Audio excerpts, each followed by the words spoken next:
Bismillahirrahmanirrahim. Assalamualaikum warahmatullahi wabarakatuh. Saya Resanda Amelia Sitorus dari program studi D3 Akuntansi 2019 Fakultas Ekonomi dan Bisnis Universitas Bengkulu. Baik, di sini saya akan membahas tentang kombinasi bisnis di mata kuliah saya, yaitu Akuntansi Keuangan Lanjutan 1.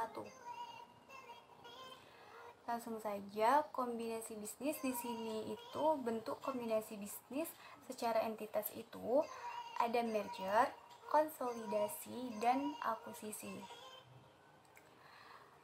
Sebelumnya, kombinasi bisnis dapat diartikan sebagai penyatuan dua atau lebih perusahaan yang terpisah menjadi satu entitas ekonomi karena satu perusahaan menyatu dengan perusahaan lain atau memperoleh kendali atas aset dan operasi perusahaan lain. Motivasi dari perusahaan melakukan akuisisi atau kombinasi bisnis perusahaan itu agar menjadi semakin besar akibat pertumbuhan dan perkembangan usaha.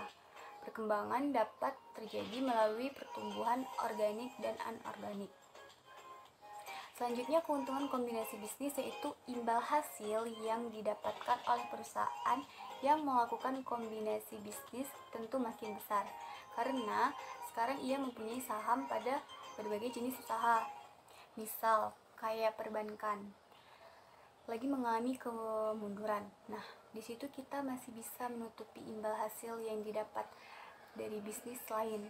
Kalau dia hanya mempunyai bisnis satu saja, pas dia mengalami kemunduran, maka ia akan mengalami kerugian.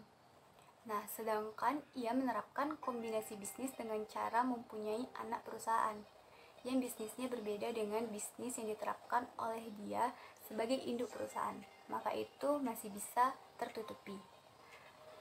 Di dalam aspek etika, dalam kombinasi bisnis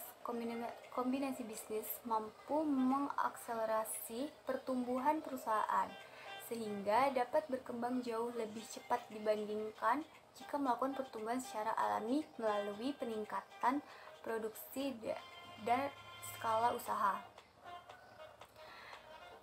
Jadi, laba yang dihasilkan suatu perusahaan yang sifatnya up and down itu tidak baik di mata investor. Misal setahun ini labanya besar, tiba-tiba turun, terus rugi besar, terus besoknya naik turun. Nah, itu tidak baik.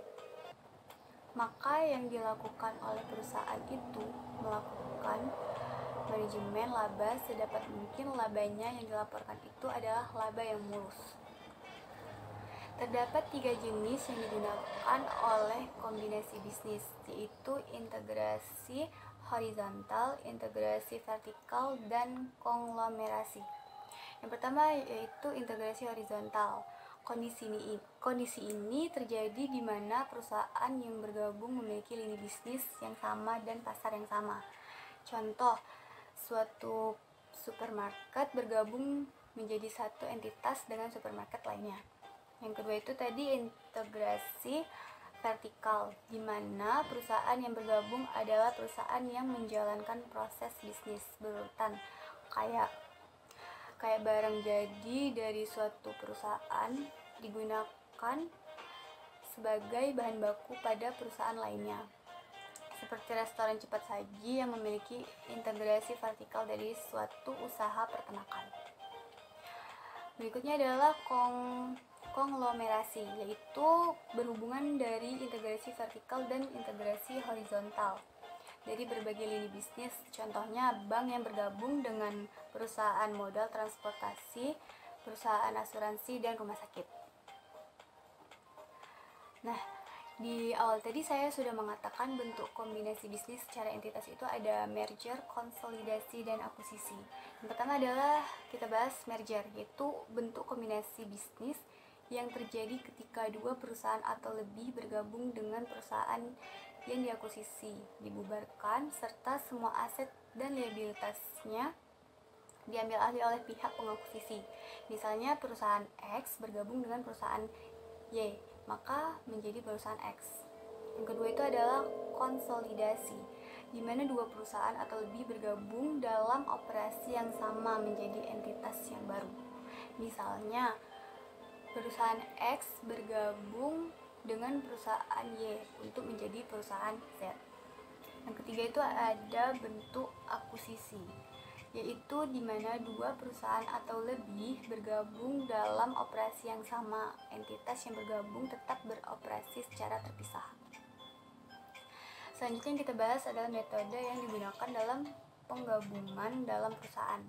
Terdapat dua metode. Yang pertama itu adalah metode pooling of interest dan metode purchase.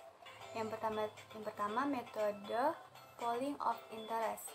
Jika perusahaan menggunakan metode ini, maka perusahaan tidak perlu menggunakan penilaian ulang atas aset dan liabilitas entitas yang bergabung dan diakui berdasarkan nilai bukunya tanpa melihat nilai pasar dan wajarnya. Namun metode ini tidak digunakan.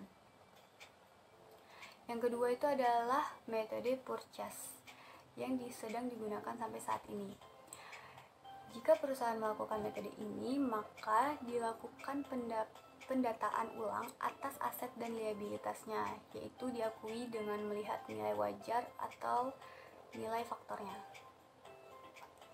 Kemudian kita masuk ke standar akuntansi bisnis kombinasi, itu diatur dalam TSAK 22 tentang komunikasi bisnis.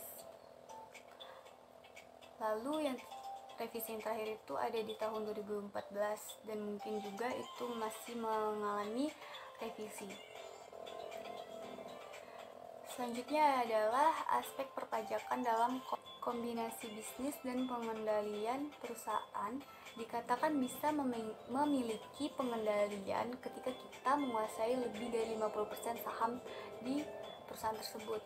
Barulah kita bisa dikatakan memiliki pengendalian di perusahaan tersebut. Nah, menurut PSAK 65, investor mengendalikan investi. Ketika yang pertama itu adalah investor memiliki kekuasaan atas investasi. Yang kedua adalah investor terekspos atau memiliki hak atas imbal hasil variabel dari keterlibatannya dengan investasi. Dan yang ketiga itu ada investor memiliki kemampuan untuk mempengaruhi imbal hasil tersebut melalui kekuasaannya atas investasi. Bisnis itu adalah perusahaan. Bisnis adalah suatu rangkaian terpadu dari kegiatan dan aset yang mampu dikelola dengan tujuan memberikan hasil dalam bentuk dividen, efisiensi biaya atau manfaat ekonomi lainnya secara langsung kepada pemilik entitas. Akuntansi kombinasi bisnis, pengakuan dan pengukuran aset dan liabilitas dalam suatu kombinasi bisnis. Akuisisi yang dilakukan terhadap aset dan liabilitas yang dapat juga menghasilkan goodwill. Contoh, si A mau membeli suatu perusahaan di perusahaan B. Jadi yang kita beli itu bukan hanya aset saja, karena liabilitas dari perusahaan B itu juga sudah jadi tanggung jawab kita. Karena jika kita membeli suatu perusahaan, yang kita beli itu aset dan liabilitas. Aset kita peroleh dan liabilitas kita ambil alih. Selanjutnya akan muncul namanya goodwill. Goodwill adalah bagian dari aset tak berwujud. Jadi misal saya ingin membeli perusahaannya si A. Aset dari perusahaan A, nilai wajarnya asetnya itu 100 juta dan liabilitasnya 50 juta. Berarti aset bersih dari perusahaan A itu ada 50 juta. Tapi ketika saya ingin membeli perusahaan si A, saya ingin membayar lebih dari aset bersih yang dimiliki perusahaan A. Misalnya saya akan membayar 85 juta. Nah, kenapa sih? Karena saya akan mendapatkan aset tak berwujud dari perusahaan A. Yang akan saya dapatkan itu adalah reputasi baik dari perusahaan A, karena perusahaan A dulu sudah membangun brand image saat ia mengelola perusahaan tersebut. Jadi kayak customer mereka itu banyak dan setia kepada perusahaan tersebut. Jadi itulah yang disebut goodwill. Nah, ada juga kebalikannya, saya membeli murah. Kalau saya membayar lebih rendah dari aset perusahaan yang saya ambil alih, maka itu akan dikatakan sebagai pembelian diskon. Selanjutnya itu ada biaya transaksi. Biaya transaksi kombinasi membutuhkan biaya yang besar. Biasanya biaya tersebut dikeluarkan oleh pihak pengakuisisi, namun tidak menutup kemungkinan pihak yang diakuisisi juga akan mengeluarkan biaya.